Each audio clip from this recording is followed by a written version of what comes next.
بسم اللہ الرحمن الرحیم۔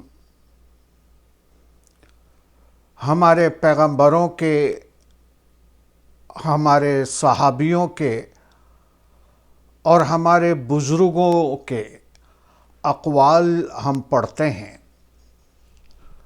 تو بہت سے اقوال ایسے ہوتے ہیں کہ جو ہر دور کے اندر قابل عمل ہوتے ہیں۔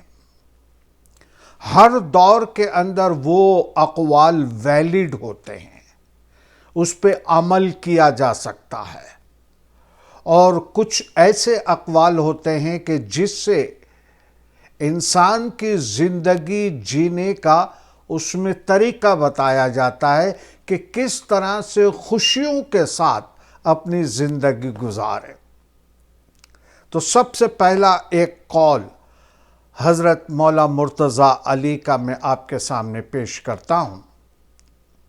فرماتے ہیں کہ جو دوسروں کے ہاتھ میں ہو اس کی آس نہ رکھنا سب سے بڑی دولت ہے۔ جو چیز دوسروں کے پاس ہو اس کی آس نہ رکھنا یہ سب سے بڑی دولت ہے۔ اگر میں اس کا الٹ کر لوں تو آج انسان جو دکھی ہوتا ہے اپنے ہاتھوں سے، اپنی وجہ سے یا اپنے اعمال کی وجہ سے، اس میں ایک چیز سب سے اولین یہ ہے کہ میں اگر دیکھتا ہوں کہ اس آدمی کے پاس پیسہ بہت ہے، اس کے پاس کتنی اچھی اچھی گاڑیاں ہیں، یا میں دیکھتا ہوں اس کے پاس کتنے گھر ہیں، میرے پاس کچھ بھی نہیں ہے۔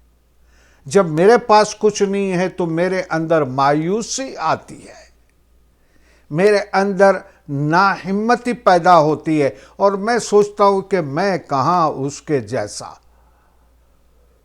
لیکن مولا مرتضیٰ علی فرماتے ہیں کہ اس کی آس نہ رکھنا، ایسی چیزیں جو دوسروں کے پاس ہے اس کی آس نہ رکھنا، امید نہ رکھنا، یہ تمہارے لیے سب سے بڑی دولت ہے، کیونکہ اسی سے تمہیں اطمینان قلب بھی ملتا ہے، اسی سے تمہیں سکون ملتا ہے، اور اسی سے تمہیں دل کی گہرائیوں سے خوشیاں ملتی ہے، اطمینان سے زندگی گزرتی ہے۔ اور واقعی ہم جب اپنے بچپن کا زمانہ دیکھتے تھے تو ہمارے زمانے کے اندر کتنی غریبی تھی۔ ہم خود غریب خاندان کے اندر تھے، ہمارے پاس وہ آسائشیں نہیں تھی جو دوسروں کے پاس تھی، لیکن قدرت نے ہمیں وہ صبر دیا تھا، قدرت نے ہمارے دل کے اندر یہ راحت دی تھی کہ ہمیں کوئی جلن نہیں ہوتی تھی۔ جو ملا کھا لیا، جیسے جگہ ملی سونے کی سو گئے، جہاں بیٹھنا چاہا بیٹھ گئے۔ یعنی دوسروں کی جو چیزیں ہیں اس کو دیکھ کر میں اپنا دل خراب نہیں کرتا، میں اپنا سکون برباد نہیں کرتا، میں اپنا غصہ اپنے بچوں اور بیوی پہ نہیں اتارتا۔ تو سب سے بہترین قول کہ جو چیز دوسروں کے ہاتھ میں ہو اس کی آس نہ رکھنا، اس کی امید نہ رکھنا، یہ تمہارے پاس سب سے بڑے میں بڑی دولت ہے۔ اور دوسرا، جسے صبر نجات نہیں دے سکتی اسے بے صبری ہلاک کر دیتی ہے۔ کچھ چیزیں ایسی ہوتی ہے کہ صبر کے سوا کوئی چارہ نہیں ہوتا۔ مثلا اگر آپ کے پاؤں میں چوٹ لگی ہے تو برداشت کرنا ہے آپ کو، اس کا کوئی چارہ نہیں ہے، بس آپ علاج کرائیے، اور علاج کرا کے آپ اس زخم کو بھر سکتے ہیں اور اپنے درد کو کم کر سکتے ہیں۔ لیکن اگر آپ نے بے صبری دکھائی، آپ بے صبر ہوئے، تو رونا پٹنا پھر آپ ہی کو ہے۔ آپ کے ساتھ رونے پٹنے والے کوئی نہیں ہوگے جو دکھ اور جو تکلیف آپ کو پہنچی ہے، اگر آپ نے صبر نہیں کیا تو بھگتنا آپ ہی کو ہے، کیونکہ یہ دنیا کا دستور ہے کہ رونے والوں میں کوئی شامل نہیں ہوتا ہے۔ اسی طرح سے بہت ساری چیزیں ہم اس قول کے نیچے سمجھ سکتے ہیں. مثلا میں اگر خدا کی رحمتوں پہ امید لگاتا ہوں، اپنی کوششیں کرتا ہوں، تو کبھی کبھی ذرا مشکل وقت آتا ہے، تکلیفیں آتی ہے، کھانے پینے کا مسئلہ پیدا ہو جاتا ہے، چار دیواری کا مسئلہ پیدا ہو جاتا ہے.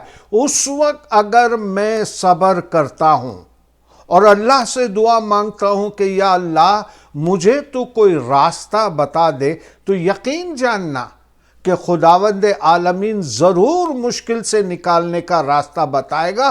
لیکن جو ہم نے صبر کیا اس کا پھل ہم کو بڑا میٹھا ملتا ہے، اور اطمینان ہو جاتا ہے، ہمارے دل کے اندر کوئی رنجش، کوئی غم، کوئی دکھ نہیں رہتا ہے. یہ چیز سب سے بڑے میں بڑی ہے. اور پھر ایک اور فرماتے ہیں کہ ناپسندیدہ چیز کو صبر سے برداشت کرنا اور محبوب چیز کا صبر سے انتظار کرنا. یعنی ناپسندیدہ کوئی چیز ہے، اس کو صبر سے برداشت کرنا. اب بیماری ناپسندیدہ ہے، موت ناپسندیدہ چیز ہے، لیکن اس کو برداشت کرنا اور پسندیدہ چیز کے لیے صبر سے انتظار کرنا، یہ مومن کی نشانی ہے. کتنی اچھی بات ہے کہ آپ کو پسند ہے، مجھے بھی بہت پسند ہے، لیکن وہ پسندیدہ چیز فوراً مجھے نہیں ملتی. میں انتظار کرتا ہوں صبر سے کہ ایک دن اللہ مجھے بھی دے گا، تو یقیناً اللہ تبارک و تعالیٰ وہ چیز مجھے بھی دے سکتا ہے. تو صبر سے اس کا انتظار کرنا. اور پھر یہ فرمایا کہ دنیا کے اندر کچھ عیب تلاش کرنے والے لوگ اس مکھی کی طرح ہوتے ہیں جو سارے جسم کو چھوڑ کر زخم کے اوپر بیٹھتی ہے.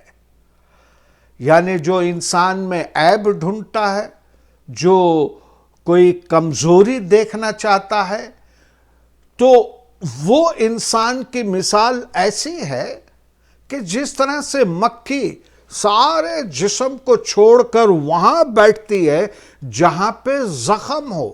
تو انسان کو انسان کے اندر بہت ساری خوبیاں نظر نہیں آتی، لیکن ایک خامی ہوتی ہے تو فوراً نظر آتی ہے.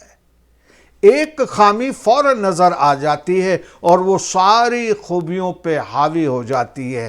یہ ہماری عادت، یہ ہماری زندگی جینے کا طریقہ. لیکن مولا فرماتے کہ نہیں، ایسا مت کرو، کسی کی عیب جوئی مت کرو. کسی کا عیب معلوم بھی ہو جائے تو پردہ ڈالو، تاکہ اللہ تبارک و تعالیٰ تمہارے عیبوں پہ بھی پردہ ڈالے. اور یہی بڑی چیز ہے. تو بس آج کے لیے اتنا ہی. اجازت دیجیے، جیو اور جینے دو. خدا حافظ.